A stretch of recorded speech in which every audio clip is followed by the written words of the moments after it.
আসসালামু আলাইকুম। Real village cooking চ্যানেলে সবাইকে ওয়েলকাম জানাচ্ছি। আজকে মুচমুচে খাস্তা নিমকির রেসিপি বানিয়ে দেখাবো। খুবই মুচমুচে এবং খাস্তা হয় এই রেসিপিটা।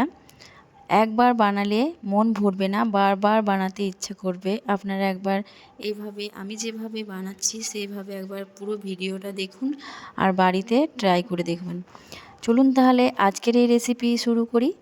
এখানে আমি নিয়ে নিচ্ছি 2 বাটি পরিমাণে ময়দা। এই বাটি মাপ করে 2 বাটি পরিমাণে ময়দা নিয়ে নিচ্ছি। ময়দার পরিবর্তে আপনারা আটাও ব্যবহার করতে পারেন, সেক্ষেত্রে ভালোই হবে। এবার এর মধ্যে দিয়েছি সামান্য লবণ আর দিয়ে দিচ্ছি চিনি। 1 টেবিল চামচ চিনি দিলাম। চিনি দিয়ে ভালোভাবে মিশিয়ে নিচ্ছি। ময়দার সঙ্গে যখন ভালোভাবে মিশে যাবে, এখানে আমি 3 টেবিল চামচের মতো ভেজিটেবল অয়েল দিয়ে দিলাম। অয়েল দিয়ে ভালোভাবে মিশিয়ে নেব। আমি এখানে হাত দিয়ে ভালোভাবে মিশিয়ে নেব। ময়দার সঙ্গে এইভাবে হাত দিয়ে ভালো করে মাখাতে হবে। এই ময়দাটা যত ভালোভাবে মাখানো হবে, হাত দিয়ে এইভাবে তেলগুলো প্রতিটা ময়দার মধ্যে ভালোভাবে অ্যাবজর্ব হবে এবং নিমকিগুলো বানাতে ততটাই খাস্তা হবে। এইভাবে যখন মুঠো করবেন, এই দেখুন মুঠো হয়ে যাবে আর ভেঙে দিলে সহজেই ভেঙে যাবে। ঠিক সেই পর্যায়ে বুঝে নিতে হবে এই ময়দাটা আমার রেডি হয়ে গেছে। এবার এখানে আমি নিয়ে নিয়েছি জল। 1 গ্লাস পরিমাণে জল নিয়েছি। অল্প অল্প করে দিয়ে একটা ডো তৈরি করে নেব। সব জলটা একেবারে দেবো না, অল্প অল্প করে দেব আর একটা ডো তৈরি করে নেব। খুব বেশি শক্তও না আর খুব বেশি নরমও না, মিডিয়াম একটা ডো তৈরি করে নেব। পুরো জলটা একবারে দিলে কি হবে, নরম হয়ে যাবে। এখানে আমি ডোটা তৈরি করে নিয়েছি। রেস্টে রেখে দেবো 10 মিনিট। 10 মিনিট পর আমি আবারও ফিরে এসে 10 মিনিট পর ফিরে এলাম। আবারও ভালোভাবে মথে নিচ্ছি আর লেচি কেটে নেব। এইভাবে করে মিডিয়াম করে লেচি কেটে নিচ্ছি। লেচি কেটে একটা করে নিয়ে হাতের তালুর মধ্যে দিয়ে গোল করে নেব। আমি এখানে একটা একটা করে লেচি কেটে নিচ্ছি। 3টে লেচি হয়েছে আর একটা নিলাম, নিয়ে হাতের তালুর মধ্যে দিয়ে সামান্য তেল লাগিয়ে নিতে হবে আর এভাবে গোল করে নিতে হবে, ঠিক এই রকম করে। এইভাবে করে সামান্য হাতে তেল নিয়ে গোল করে নিচ্ছি প্রতিটা। এবার আমি একটা বাটি নিয়ে নিয়েছি, এর মধ্যে নিয়ে নিয়েছি ঘি আর নিয়ে নিয়েছি ময়দা আর 1 চামচ পরিমাণ কর্নফ্লাওয়ার। সব কিছুকে ভালোভাবে মিশিয়ে নেব।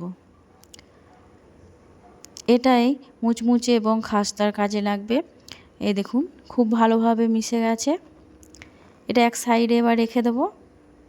এবার এখানে আমি একটা লেচি নিয়ে নিলাম আর ময়দা ছিটিয়ে দিচ্ছি সামান্য।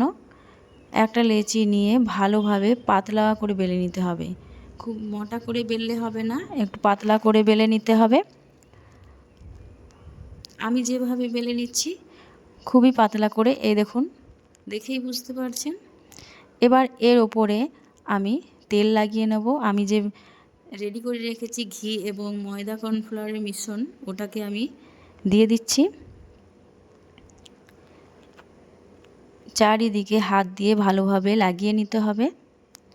আলতোভাবে এবারে চারিপাশে লাগিয়ে নেব আর ওপর থেকে ময়দা ছিটিয়ে দেব। আর এর উপরে আমি আরেকটা রুটি দিয়ে দিচ্ছি। এটাও ভালো করে সেট করে নিতে হবে। চারিদিকে ভালোভাবে একটু টান টান করে দিতে হবে। আবারও ঠিক একইভাবে এর ওপরে যেটা ঘিয়ের মিশ্রণটা রেখেছিলাম সেটাকে আমি এইভাবে আবারও দিয়ে দিচ্ছি। আপনারা চাইলে ঘি বা ডালডা যে কোনো দিয়ে করতে পারেন আপনাদের পছন্দ অনুযায়ী। আপনারা তেল দিয়েও বানাতে পারেন। এবার ভালোভাবে দিয়ে এক সাইড থেকে এইভাবে ফোল্ড করে দিতে হবে। ফোল্ড করে এখানেও আমি যে ঘিয়ের মিশ্রণটা রেখেছি সেটা দিয়ে দিচ্ছি। অপর সাইড থেকে আবারও ফোল্ড করে দেব একইভাবে। এই দেখুন ঠিক একইভাবে আবারও ঘিয়ের মিশ্রণটা লাগিয়ে নিতে হবে। এইভাবে করে ঘিয়ের মিশ্রণটা লাগিয়ে নিলাম। আবারও ফোল্ড করে দিয়ে ওপর থেকে ঘিয়ের মিশ্রণ দিয়ে দেবো আর ভালোভাবে পরোটার মতো করে ভাঁজ করে নেব। এক সাইড থেকে আবারও ফোল্ড করে অপর সাইড থেকে ঠিক একইভাবে আবারও ফোল্ড করে দেব, আর ঘিয়ের মিশ্রণটা আমি দিতে থাকবো। এই দেখুন এইভাবে করে আমি ফোল্ড করে দিলাম। আবারও মিশ্রণ দিয়ে কতটা সুন্দর হয়েছে আমি একটু তুলে দেখাচ্ছি। এইভাবে করে অনেকগুলো লেয়ার আসবে। এটা আমি রেস্টে রেখে দিচ্ছি 10 মিনিট, এবং 10 মিনিট পর আমি এটাকে বেলবো। 10 মিনিট আমি রেস্টে রেখে দিয়েছিলাম। এবার আবারও আমি এটাকে একটু বেলে নেব। এই দেখুন এটা ঘিয়ের মিশ্রণটা ভালোভাবে সেট হয়ে গেছে। হাত দিয়ে একটু চেপে দিলাম। এবার বেলুনি দিয়ে আমি একটু বেলে নিচ্ছি। খুব বেশি পাতলা না আর খুব বেশি মোটাও না, মিডিয়াম করে বেলে নিতে হবে।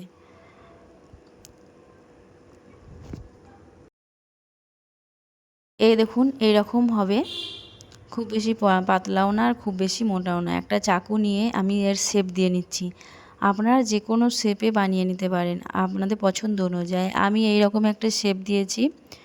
প্রথমে এভাবে করে লম্বা করে কেটে এক সাইডে এভাবে কেটে দিলাম। এ দেখুন ছোট ছোট পিস করেছি এইরকম। অনেকগুলি লেয়ার পড়েছে, পরিষ্কার দেখা যাচ্ছে না। এ দেখুন এবার এখানে নিয়ে নিয়েছি ভেজিটেবল অয়েল। অয়েলটা যখন ভালোভাবে গরম হয়ে যাবে মিডিয়ামে রেখে আমি এগুলোকে ফ্রাই করে নেব।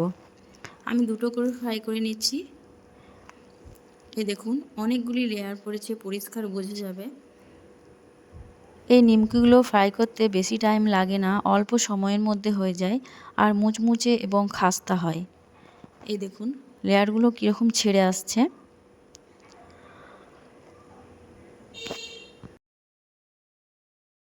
এক সাইডের কালারটা চেঞ্জ হয়ে গেছে, আমি উল্টে পাল্টে ভালো করে ফ্রাই করে নিচ্ছি। এগুলো এবার তেল ঝরিয়ে আমি তুলে নেব। আপনারা যদি আরও বেশি একটু লাল লাল করতে চান সেক্ষেত্রে আর একটু ফ্রাই করে নেবেন, খেতেও ভালো লাগবে। এবার আমি তেল ঝরিয়ে আমি তুলে নিচ্ছি আর একটা প্লেটের মধ্যে নিয়ে নিচ্ছি। এই দেখুন কতটা ক্রিস্পি এবং মুচমুচে হয়েছে। আমি আপনাদের হাতের মধ্যে দেখাচ্ছি। দেখুন এই দেখুন খুবই মুচমুচে এবং ক্রিস্পি। এই দেখুন আর খেতে তো অসম্ভব টেস্টি। হাতের মধ্যে দিলেই গুঁড়িয়ে যাচ্ছে, এতটাই মুচমুচে হয়েছে। বাচ্চা থেকে বড় সকলেই পছন্দ করবেন এই রেসিপিটা। আপনারা একবার হলেও বাড়িতে ট্রাই করে দেখবেন, খেতে খুবই ভালো লাগবে। আর বাড়িতে কোনো মেহমান এলে আপনারা এইভাবে বানিয়ে নিতে পারেন, সঙ্গে লুচি বা মাংসের সঙ্গে খেতেও ভালো লাগবে, বা বিকালের নাস্তায় চায়ের সঙ্গেও খেতে ভালো লাগবে। আমার এই রেসিপি আপনাদের কেমন লাগলো অবশ্যই কমেন্টে জানাবেন। ভালো লাগলে চ্যানেলটা সাবস্ক্রাইব করে পাশে থাকার অনুরোধ রইল। এই দেখুন আমি আবারও ভালোভাবে দেখিয়ে দিচ্ছি কতটা সুন্দর হয়েছে এই নিমকি।